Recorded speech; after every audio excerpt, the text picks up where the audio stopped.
지금까지 우리 현대사회는 경쟁에서 이긴 자만이 살아남을 수 있도록 그렇게 시스템화되어졌고, 또 그로 인해서 엄청난 발전을 이루어왔습니다. 모든 것들이 그 속도가 또 빨라졌습니다. 쫓아갈 수 없을 만큼 빨라졌습니다. 하지만 빨리 달리는 것만큼 더 중요한 것, 그것은 넘어지지 않는 것이지요. 아무리 빨리 달린다 하더라도 넘어지면 탈락합니다. 우리 2020년 이제 지나간 한 해가 되었습니다. 우리 지난 한 해 동안에 정말 정신없이 세계 모든 나라들이 앞을 다투어 달리다가 코로나19를 만나게 되고 팬데믹 상황이 되어지면서 사회, 경제 모든 시스템이 멈추었습니다. 아니, 멈춘 것만이 아니라 넘어졌고 지금까지 일어나지 못하고 있습니다.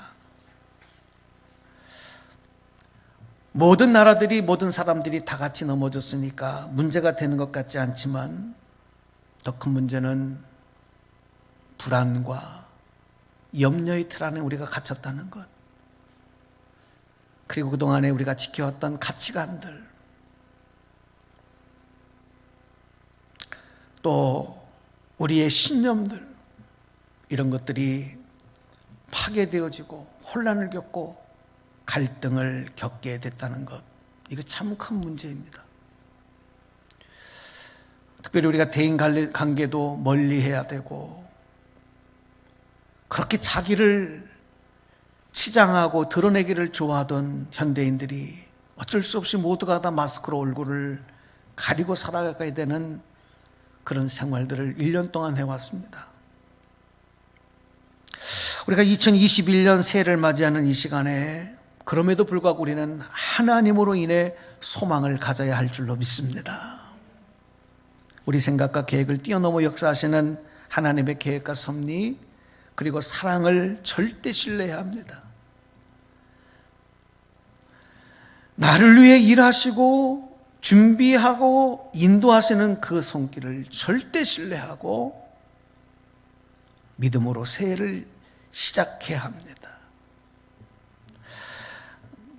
어느 날 제가 이렇게 스마트폰을 만지작거리다가 문득 그런 생각이 들었어요. 예전에 이거 없으면 지금은 살 수 없을 것 같은 스마트폰인데 예전에는 이거 없어도 크게 불편함을 모르고 살지 않았나, 그런 생각이 드는 거예요. 그러나 지금은 이게 손에 없으면 불안이 밀려오고 아무것도 할 수 없을 것 같은 우리 현대인의 필수품이 되어버리고 말았습니다. 비단 스마트폰뿐만이겠습니까? 우리 일상생활에서 이거 없으면 살 수 없고, 그리고 아무것도 할 수 없을 것 같고, 행복하지 않을 것 같고, 기쁘지 않을 것 같은 것들, 이런 게 정말 많이 생겼습니다. 그런데 그런 것들이 우리들의 삶을 지배하고, 그리고 우리의 삶까지, 모든 삶까지 그것들이 주도하고 있다고 하는 것을 우리는 정말 심각하게 받아들이지 않으면 안 됩니다. 그래서 오늘 다시 한번 우리는 시편 기자의 말씀, 고백에 다시 한번 우리 다 같이 주목하며 말씀에 귀를 기울였으면 좋겠습니다. 오늘 1절 말씀을 봉독해 드리겠습니다. 말씀 보십니다. 여호와께서 집을 세우지 아니하시면 세우는 자의 수고가 헛되며 여호와께서 성을 지키지 아니하시면 파수꾼의 깨어있음이 헛되도다. 아멘. 한마디로 인생의 보람과 행복은 우리 인간 스스로의 노력과 힘으로 어렵다는 거지요. 바로 그 고백입니다. 여러분, 우리 다 느끼지 않습니까? 우리가 이 팬데믹 상황에 처하고 보니까 모든 것이 하나님께서 세우시고 지켜주심이 아니면 인간의 힘으로는, 인간의 노력으로는 정말 한계 상황을 극복하기가 참 어렵구나. 그것을 우리가 절감하고 있습니다. 그렇습니다. 내 삶이 행복해지고 보람이 있어지고 가치 있는 삶이 되기 위해서는 하나님이 오늘 저와 여러분의 인생에 손대 주시고 지켜주셔야만 된다는 사실, 이 사실을 우리가 분명히 마음에 새기고 이 새해가 출발되기를 주님의 이름으로 축복합니다. 하나님이 손대 주시지 않으면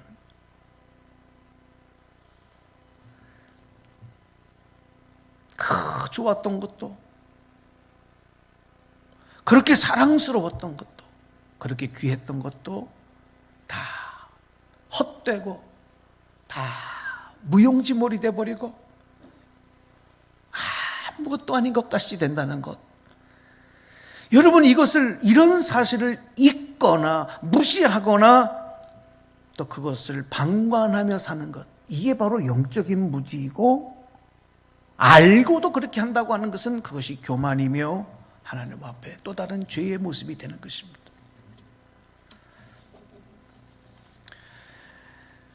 요즘 수많은 사람들이 많이 배우고 많이 소유하고 부족함이 없이 누리는 삶을 살면서도 우울증과 불면증과 공황장애로 고통받는 분들이 참 많습니다. 마음에 큰 구멍이 나서 세상 그 무엇으로도 채우지 못하고 마치 바람 빠진 풍선의 모습처럼 사는 분들이 많습니다. 열심히 일하고 열심히 달려가고 있지만 막상 돌아보면 내 삶에 기쁨이 하나도 없어요. 소망을 잃어버렸어요. 의욕을 상실해요. 삶의 목적과 방향에 혼란을 겪고 있는 사람들, 여러분, 너무 많습니다. 하나님이 손대 주시지 않고 내가 해보려고 했던 것들의 결과는 다 그렇게 되는 거예요. 그러므로 하나님이 손대 주시는 인생, 하나님이 손대 주시는 축복의 한 해가 되기를 다시 한번 주님의 이름으로 축원합니다. 우리 첫 번째는요, 하나님의 손대 주심이 있는 가정 되기를 위해서 그러므로 기도해야 합니다. 1절 상반절에 보니까 여호와께서 집을 세우지 아니하면 세우는 자의 수고가 헛되다, 그렇게 말씀했습니다. 여러분, 집을 세운다고 하는 얘기는 가정과 집안이 평안하고 식구들이 하는 모든 일들이 잘 되고 가문이 번창하는 것을 말해요. 그런데 그런 것들이 사람의 노력으로 이루어진다고 한다면 그 결과는 다 헛된 것이 된다는 거예요. 여호와 하나님께서 세워주시는 것이라야 그것이 진정한 축복이 된다는 것이죠. 여러분, 스마트폰 얘기 하나만 더 하겠습니다. 여러분이 가지고 계신 스마트폰을 여러분은 그 기능을 다 아시고 다 사용하십니까? 아마 거의 없을걸요. 그 기계에는 엄청난 기능이 들어있다 하더라도 우리는 그걸 다 알지 못해요.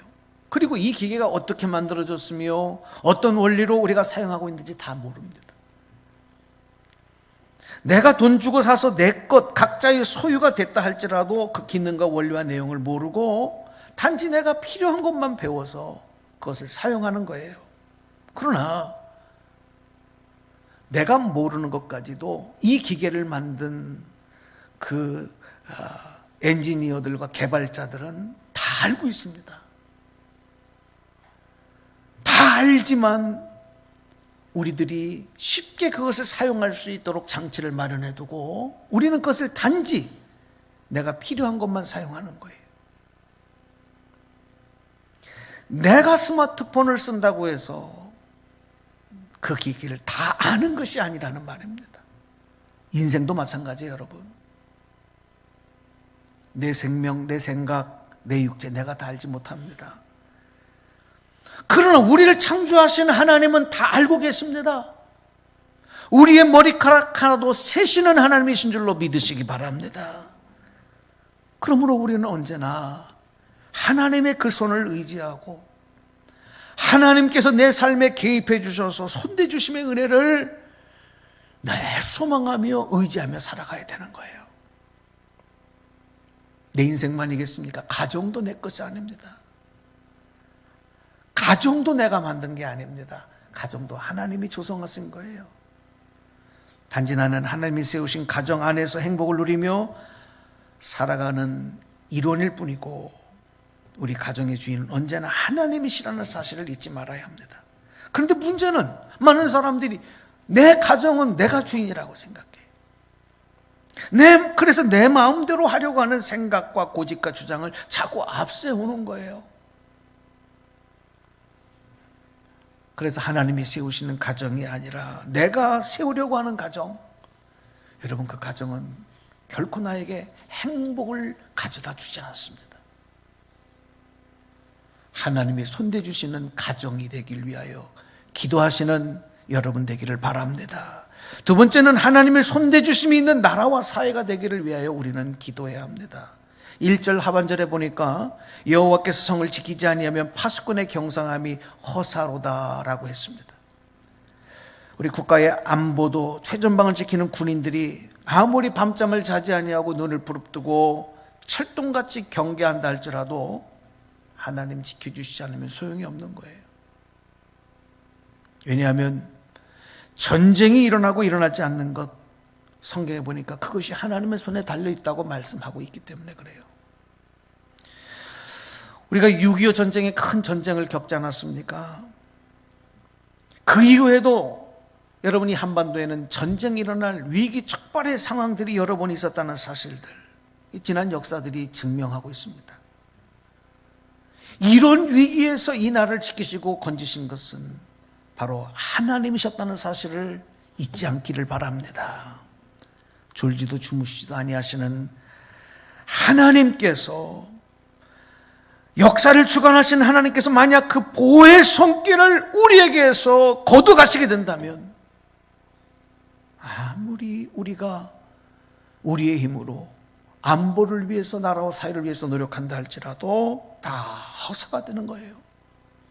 경제, 사회 모든 시스템도 마찬가지입니다. 하나님이 손대 주셔야 되는 것입니다.